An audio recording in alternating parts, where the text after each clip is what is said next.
Why is that curiosity feels at risk when we are under pressure? This is a topic I want to bring to you here today because curiosity is praised in leadership books, for instance, and quietly discouraged in the real life, in the real leadership rooms. And why is that? Especially under pressure, when you're asking questions, it can feel riskier than giving answers. Today, I want to talk about something that most leaders value in theory, but quietly abandon in practice, especially under pressure. And it's about curiosity. Not curiosity as a personality trait or as a nice to have, but definitely, actually, not curiosity also as a soft skill. Instead, curiosity as a leadership act intentionally. Because under pressure, curiosity doesn't feel neutral, it feels risky. And if we don't understand why it feels risky, we unconsciously replace it with behaviors that look strong on the surface, but often weaken leadership impact underneath. So let's start by analyzing what happens to leaders under pressure. Let's start with something familiar. Pressure rarely announces itself politely. It shows up as an urgency, as expectations, as visibility, as consequences. A decision that needs to be made fast now, right now. A meeting where stakes are high. A conversation where something important is on the line. Reputation, authority, trust, results. And when pressure rises, something very predictable happens, something that we have to be aware of. Leaders, us, move from exploration to positioning. What do I mean with that? So instead of saying, let me understand, we say, let me be clear. Maybe we're not that emphasis, but at the moment you are saying, let me be clear, it feels like you're imposing your idea. While when you say, let me understand, it feels like it shows that you want to listen more. And you have to remember this, and I repeat this over and over, which is everybody, you, I, everybody have this intrinsic feeling of being seen, heard, and understood. We all need that. And especially when the stakes are high, as a leader, as someone mediating, as someone who wants to bring everybody into consensus, you have to make people feel seen, heard, and understood. So when you say, let me be clear, it feels like as an imposition instead of that you were willing to listen. Another example could be instead of saying, what's really going on here? Meaning, I'm open the space for us to discuss, to understand what's happening. I would say, here's what we are doing. Even if it is the best intention, because we might feel like, okay, guys, it's very confused here. Nobody has clarity, but I do. So here's how you're going to do it. We are not building a space for trust. We are not building the psychology safe space, which is so important in every team dynamics, and especially when the stakes are high. And this shift, like that, we move from instead of be listening into be more positioning ourselves, instead of being curious, we start trying to impose our view. It's not that we are doing this with bad intentions. It's not that it's wrong, but it's incomplete. Even with our best intention, this is incomplete because under pressure, most leadership systems reward answers, not questions. So we feel like if we are the one asking questions, we are showing insecurity. We are showing that we don't know enough. So because of that, curiosity is, if it makes you feel a little bit uneasy and maybe even dangerous, that you might be damaging your reputation. And here is, I give an example, it's the same as the famous PowerPoint presentations in the corporate environment where those slides are full of information, full of information. And I know every trainer, coach in my position will agree with that. We try, we insist, we repeat over and over to our people, to the people we're training or coaching. You don't need to have all this information on your slide. You have to have the key points and then you explain in your presentation. Your presentation is not the slide. You are the presentation. But in those situations, people feel like the answer most of the cases is that no, but I need to show all of this because this is the way we do here. And if I do not do that, people might think that I don't know enough about my topic, about the topic I'm presenting.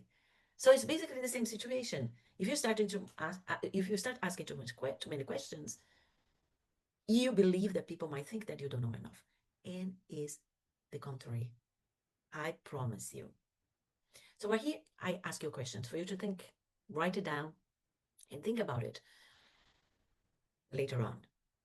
When pressure rises for you, do you move more quickly to answers or to understanding?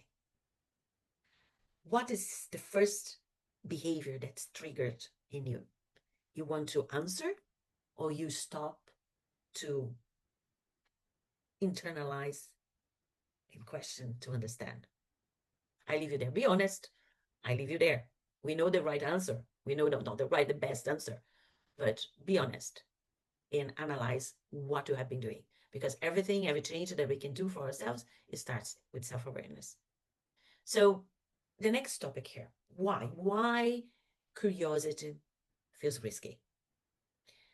Well, it feels risky for, let me give you three main reasons. The first reason, curiosity is often confused with uncertainty. I said that before. In many professional cultures, asking questions signals doubt. So if I ask, for instance, can you help me understand your reasoning? Or what are we not seeing here right now? Or what assumptions are we making? It might be that there's a quiet fear that others will hear, will be thinking something like, this person is not sure. This person doesn't know enough. This person is hesitating. And for leaders, especially those at senior levels with lots of responsibilities, uncertainty might feel like exposure. So instead, they default to the certainty, even when the certainty is premature, meaning that they haven't explored all the other possibilities. Think about it. The second reason that curiosity might feel risky is that we feel like we know that curiosity slows things down, is slow the pace, the dynamics of the meeting, because curiosity takes time. And pressure compresses time. Pressure doesn't give you time. So when there is an urgency, curiosity feels inefficient, meaning you stop, you're asking too much question, and we need to make a decision fast. Because curiosity introduces pauses. It opens, threads new views. It complicates the picture because it brings new nuances to the situation, to the topic in questions. So many people often in those situations can tell themselves mentally, this is not the moment to explore. I need to have a clear picture and answer of what's happening. And ironically, that's often exactly the moment when exploration matters most. because speed without clarity doesn't create momentum. It creates rework. We all know when things are decided without diligence, we might have to revisit them again. And if in cases of uh, difficult decisions, difficult conversations, it might instead escalate because you don't not bring all the opportunities to the table at the moment in time. People who leave the room with still thinking. In those thoughts might escalate towards many unknown directions because each person is a different world. So the third reason that curiosity might feel risky because curiosity shifts power dynamics. Think about this. Questions redistribute power. That's powerful, huh? Questions redistribute power. Because at the moment people start asking questions, people have some protagonism. And if you are someone leading you and you want to have control, you want to have power, at the moment people start asking questions, you might feel like that you are losing that power. When a leader asks a genuine question, also they momentarily step out of the role of the one who knows everything. So for some people, that might feel uncomfortable. So they might feel that they are giving something up. Because here's the paradox. Authority that cannot tolerate curiosity is a fragile authority. I repeat, authority that cannot tolerate curiosity is a fragile authority. Strong leadership does not come from controlling the conversation. It comes from shaping it.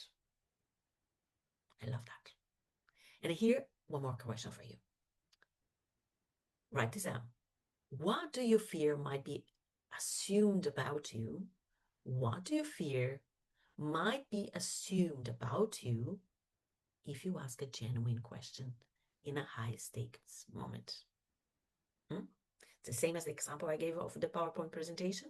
When people say to me, no, if I do not show enough information in my slide, people might think I don't know enough about my topic. So here again, what do you fear might be assumed about you if you ask a genuine question in a high stakes moment?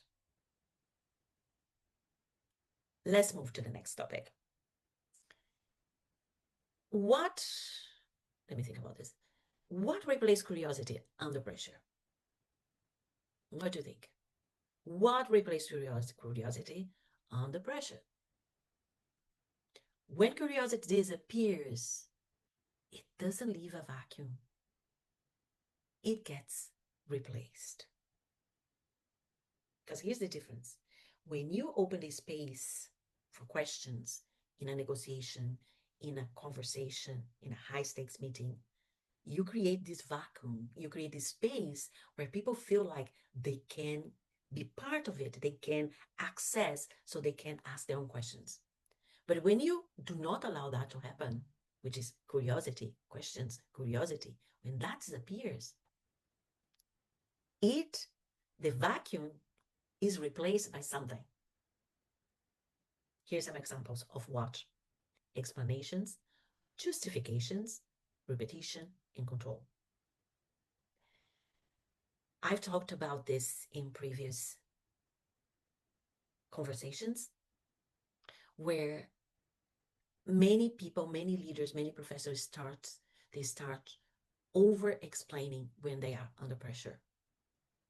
They clarify over and over again, defending the decisions that are not fully explored because they are their own decisions.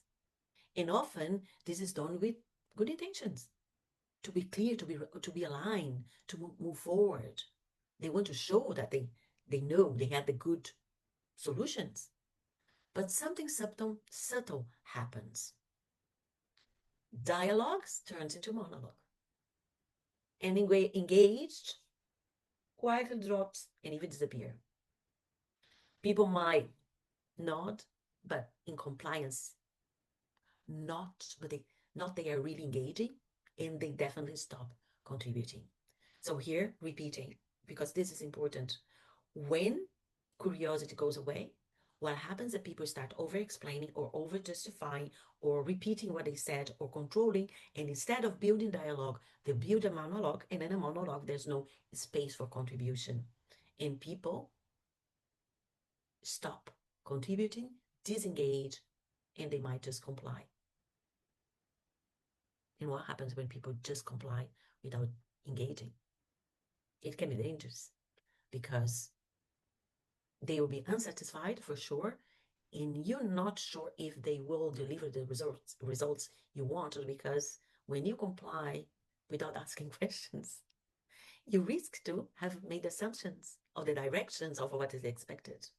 So it's not a win situation for anybody, for nobody. A question for you. Which behavior do you personally default to? Which behavior do you personally default to when curiosity drops out the room? Think about it. Do you retreat yourselves, meaning you stop engaging, you build a wall, or you start over explaining and build a monologue? Food for thought. So let's continue here. Now, the cost of losing curiosity. I mentioned a few already, but let me name a few other ones. When curiosity is absent, three things are usually affected. One is the quality of the decision. Decisions are made with partial information. Blind spots remain invisible because they were not explored, and risks surface later because they have not been addressed. The possibility of what could happen has not been addressed, and they can be more difficult to manage if they appear later.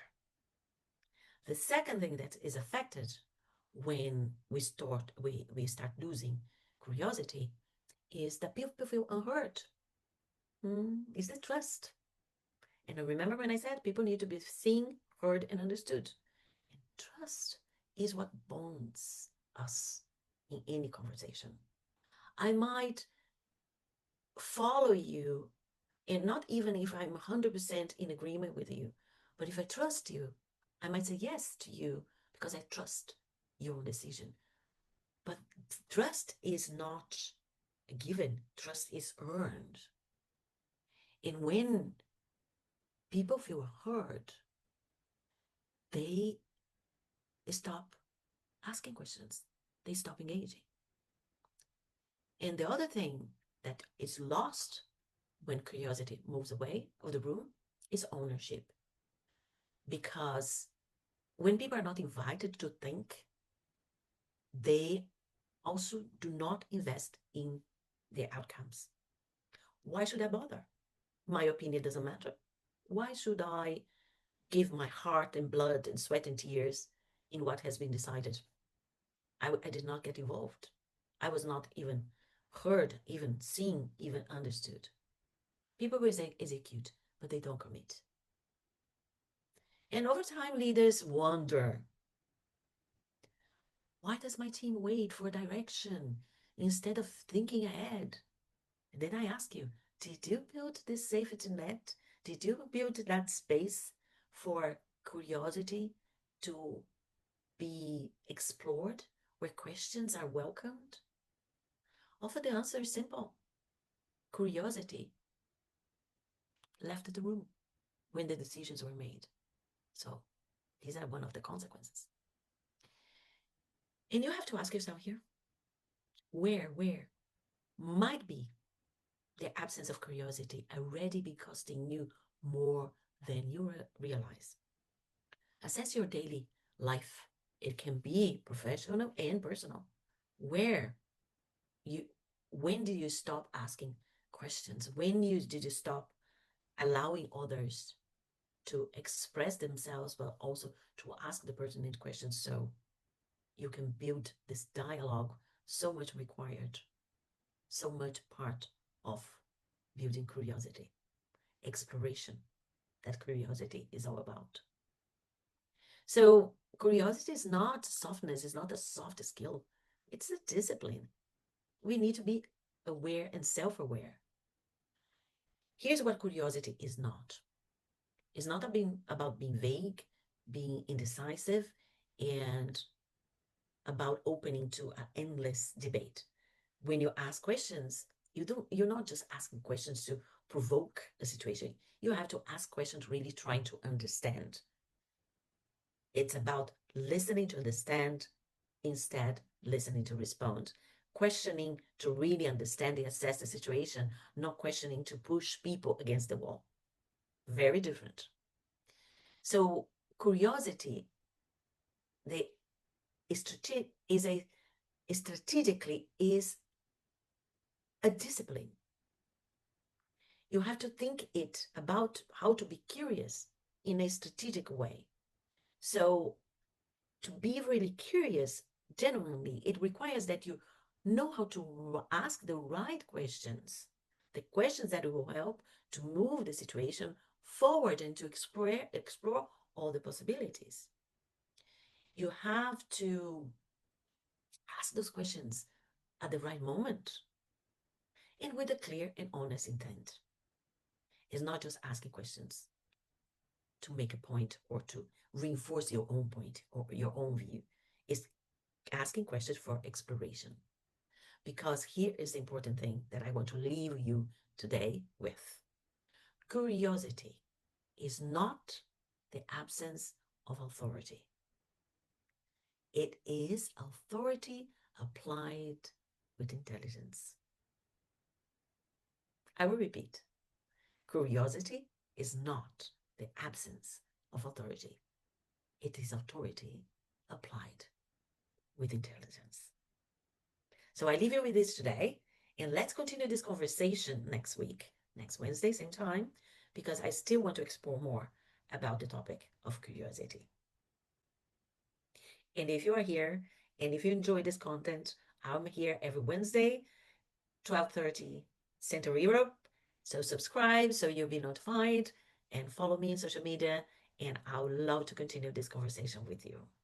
So important to all of us because as technology grows and develops at this light speed, paradoxically, we humans need to slow down and get back to dialogue.